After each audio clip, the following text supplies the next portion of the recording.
And we're superheroes! Now we've got the knowledge to be Israel advocates, but how do we put this knowledge into action? The easiest way to remember how to act is through the H.A.R.M Method. Now just in a few steps, even the most confused can become effective advocates. In order to help Israel advocacy, you need to put people in harm's way. Let's break it down so it's easy to understand. H stands for humiliate. The goal of this step is to shoot down false accusation and show how truly complicated the Israeli-Palestinian conflict is. You don't want to allow anyone to get away with accusing Israel of apartheid or racism. Exactly. You have to step away from the rhetoric and put the facts on the ground. Hi, do you want a flyer? Here, come check out our apartheid wall. Let me tell you about it. Look what happens. Hey you, go-along girl, what are you doing?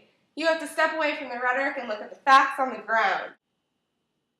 Next is A, which stands for answer the question. Do not avoid answering questions. Answer them with facts and figures and turn the question around in your favor. This is what not to do.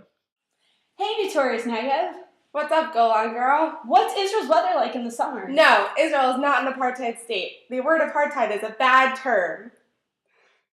This is an example of somebody avoiding the question at hand. It makes someone look defensive, not knowledgeable. So do something more like this. Hey, Notorious Negev. What's up, go-on girl? I hear that the Palestinians in Israel are suffering thanks to that apartheid wall. That's not true at all. The word apartheid refers to the separation of blacks and whites in South Africa, where the blacks had no rights. In Israel, the Palestinians have rights, like electricity and water, all thanks to the Israelis. But no one really ever sees that. Oh, I didn't know that before. This strategy is the perfect way to talk about what you want to talk about. Shoot down an accusation or comment and really boost Israel's image. So what's next? R, which stands for reframe. By refusing to accept something as true, you're granted the opportunity to present your own knowledge and opinions. Here, you transition to what you want to talk about. Don't break down or become weak. This is the perfect way to give the correct information. You say something along the lines of, but that's not the real issue. The real issue is...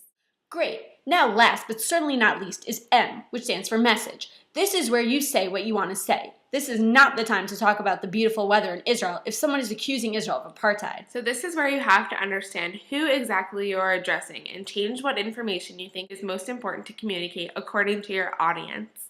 For instance, if somebody is accusing Israel of apartheid, you say, the real issue is that many Arabs are treated inferiorly by the Israeli population due to the small percentage of terrorists, and I hope that one day Israeli children and Palestinian children will be able to play together and they will be treated as equals. You want to appeal to the majority. Use emotional appeal to get everyone on your side. Talk about the future and your hope for peace one day.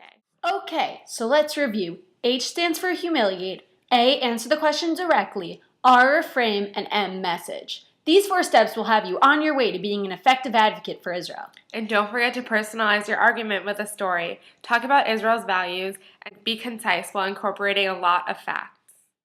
This is Go On Girl, Notorious Negev, signing off. Good luck advocating!